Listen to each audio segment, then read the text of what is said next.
Cus Palermo contro Resuttana San Lorenzo, derby palermitano ma anche derby per la salvezza. Amici di Sportisili, ben trovati al centro universitario sportivo di Palermo, dove arriva subito una grande emozione dopo pochissimi minuti. La fuga di Mustacciolo che arriva al limite dell'area, chiede lo scambio con Fofana, lo ottiene, calcia col destro, batte compagno e dopo pochissimi minuti è già avanti la squadra di mister Zappavigna con un gol dell'ex Marineo, il quale esulta indicando il pancione della sua compagna nonché futura mamma. Risponde subito il Resuttana San Lorenzo, che qui crea un'opportunità sulla sinistra con la conclusione che si perde sopra la traversa dopo una deviazione, palla in calcio d'angolo e sugli sviluppi della battuta dalla bandierina l'uscita di Di Salvo, portiere della formazione allievi del Cus. Alla prima con i grandi si va subito a trovare pronto all'appuntamento, poi c'è questa conclusione piazzata che si perde sopra la traversa per un Resuttana San Lorenzo che cerca subito di reagire.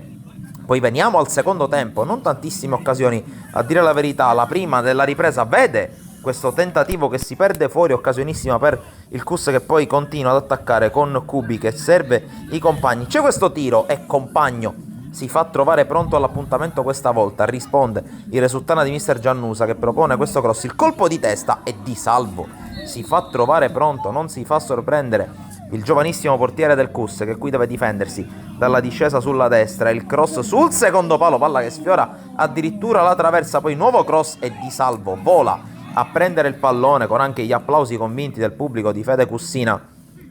che si fanno sentire. Ma attenzione alla ripartenza, un Cus clamorosamente sbilanciato nonostante il gol da difendere, e Resuttana che si porta in avanti con questa palla messa in mezzo, scavalcato questa volta Di Salvo, non arriva l'appuntamento col tapin a porta vuota, occasionissima per la formazione di mister Giannusa che qui si difende da questo tentativo da parte del Cus con conclusione col sinistro, palla che si perde di poco fuori a Compagno che sembrava all'apparenza battuto, ma non è finita perché c'è ancora un tentativo da parte del Resuttana che si porta in avanti con questo cross ribadito verso la porta. Bravo Di Salvo a difendere il suo primo palo e a sventare la minaccia, ma non è finita qui perché qui Marco Clemente dà il via a una nuova azione offensiva da parte del Resuttana con questa giocata, il tiro col destro, palla che si perde alta sopra la traversa e su questa punizione battuta da Compagno e bloccata senza problemi da Di Salvo si chiudono le speranze del Resuttana San Lorenzo, perché poi l'arbitro